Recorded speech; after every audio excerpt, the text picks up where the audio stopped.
Yo les gars, c'est Nono, j'espère que vous allez bien. On se retrouve pour un nouveau débrief. Aujourd'hui, on débrief le match Inter de Milan, Real de Madrid. Et les merengues se sont imposés 2-0 sur des buts de Eden Hazard à la 6e minute et un magnifique but de Rodrigo à la 58e minute. On débriefe ça tout de suite, c'est parti. Quand le Real se met en mode Ligue des Champions, ça peut toujours faire mal à l'adversaire. On l'a vu hier soir, le Real a super bien démarré la partie. On commence tout d'abord par le 11 proposé par Zinedine Zidane.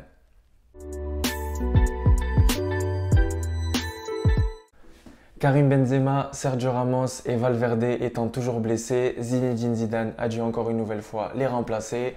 On retrouvait dans les cages Thibaut Courtois, à droite Carvajal, dans l'axe Nacho avec Varane, à gauche Ferland Mendy. Au milieu de terrain, on retrouvait l'éternel Luka Modric, Toni Kroos ainsi que Odegaard. Au côté droit, on retrouvait Lucas Vazquez. Sur la gauche, on avait notre Eden Hazard en forme. Et en pointe de l'attaque, on avait notre ami Mariano.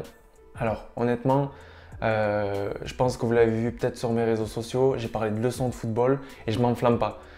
Hier soir, on a eu un Inter catastrophique et un Real là.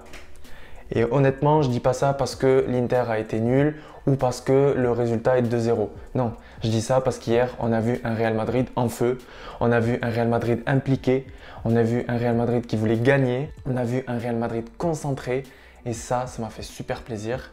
Le match commence super bien. Dès la 3e minute, je vois Modric qui régale, mais vraiment incroyable Modric. À 35 ans, ce qu'il peut proposer, c'est juste extraordinaire. Nacho, 5e minute, il se met en mode Sergio Ramos, il propose d'aller de l'avant, il combine avec Hazard et sur une action où Nacho est placé très très haut, il obtient le penalty, il se fait faucher par un joueur de l'Inter et c'est 1-0, penalty transformé par Eden Hazard, un but qui fait très plaisir et un but qui lui fait du bien dans la tête. En face, on a un Inter qui ne réagit pas. Pourtant, l'Inter avait sorti son 11 de gala avec, comme je vous l'avais dit dans le débrief, Gagliardini, les Barella, les Vidal, les Lukaku, les Lautaro Martinez, Achraf Hakimi, Handanovic dans les buts. Enfin bref, on avait vraiment l'Inter Ligue des Champions. Et hier soir, on n'a rien vu. On n'a rien vu, on n'a pas vu Lukaku, on n'a pas vu Lautaro Martinez qui est sorti en deuxième mi-temps.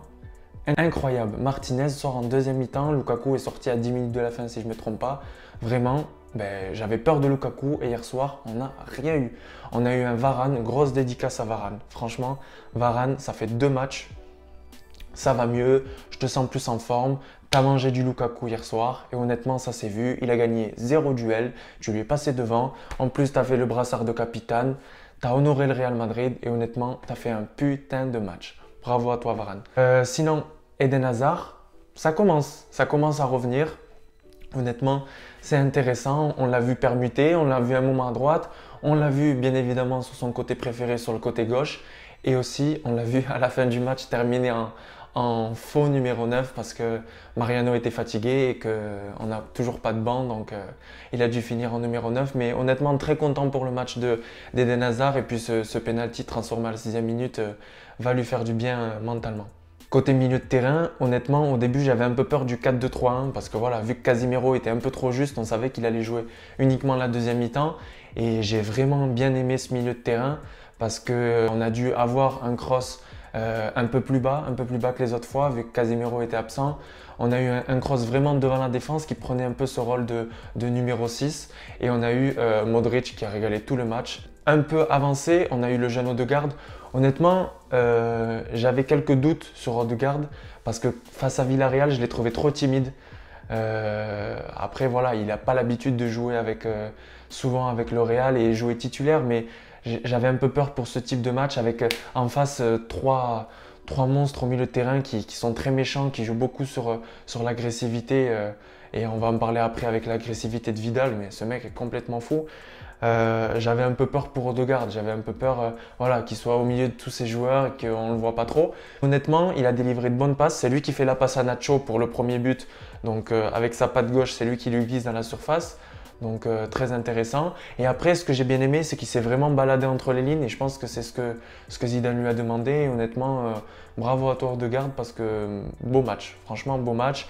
Il est remplacé à la 57e minute par Casemiro. Donc en deuxième mi-temps, le Real est revenu sur son schéma classique en 4-3-3 avec Casemiro, Modric et Kroos. Parler rapidement de Mariano, il a touché quelques ballons en première mi-temps et en deuxième mi-temps, voilà, on a vu qu'il était un peu moins dans le match, donc c'est pour cela qu'il a été sorti et que Rodrigo est rentré à sa place.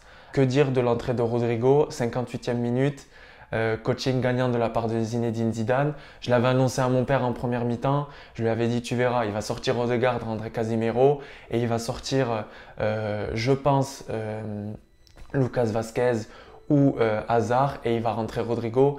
C'est ce qui s'est passé. Rodrigo était frais parce qu'il n'avait pas joué une seule minute face à Villarreal et voilà quoi.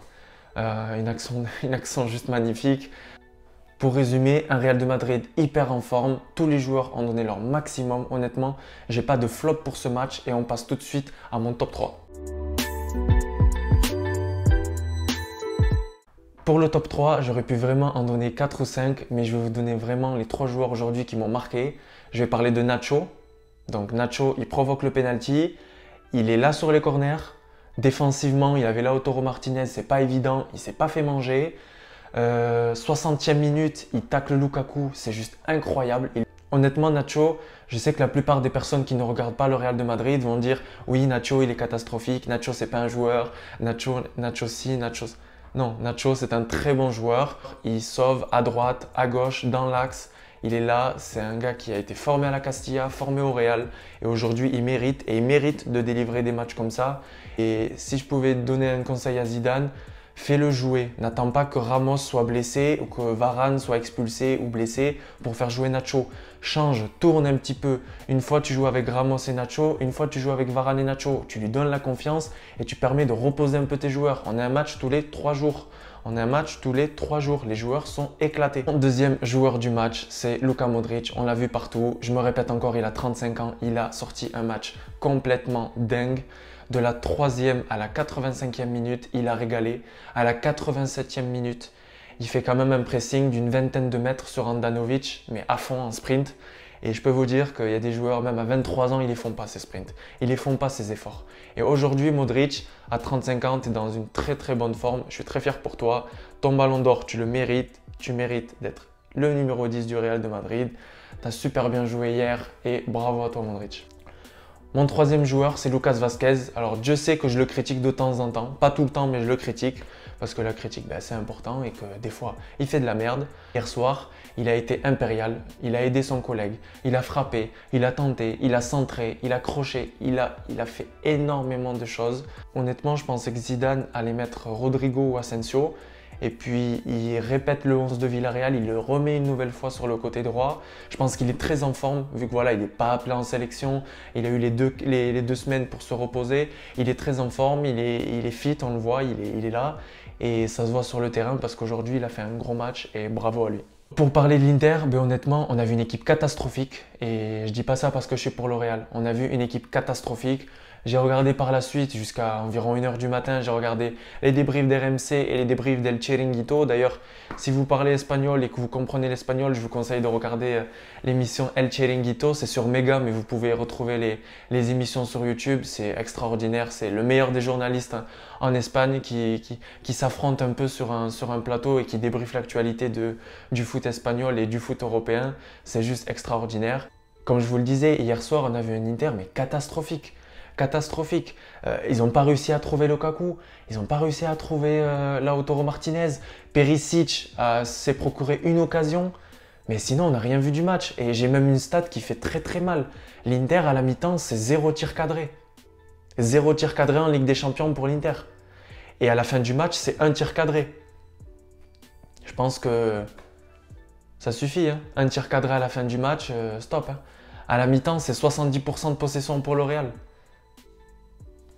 C'est simple, hein. Tu ne te procures pas d'occasion. Barella, 2 fois, il va en touche avec le ballon. Il n'arrive même pas à faire une passe. Vidal, je voulais parler de Vidal. C'est une catastrophe, Vidal. Il faut qu'on en parle. Le mec rêve de nous, mais je suis sûr que ce mec rêve du Real la nuit. C'est obligé. Alors, il a été traumatisé à la Juve parce que le Real l'a éliminé, le Real a gagné des Ligues des Champions. On en a 13 pour rappel. Il a été traumatisé au Bayern parce que le Real l'a éliminé et des 4-0 chez lui, des 2-0 chez nous.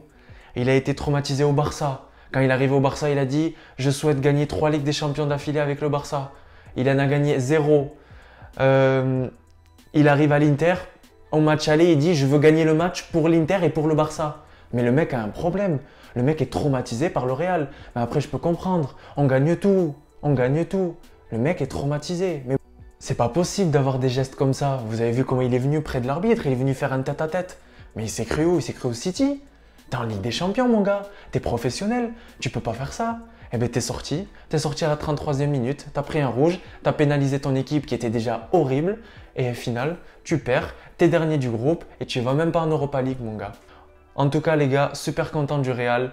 On a vu de super bons joueurs, on a vu de bonnes actions, on a vu des buts, on a vu un beau but. Hazard reprend sa confiance. Samedi, on a un match très important face à Alaves à Madrid, à domicile. Vendredi, on se retrouve pour le before du match. En attendant, à la Madridina Damas. Ciao les gars.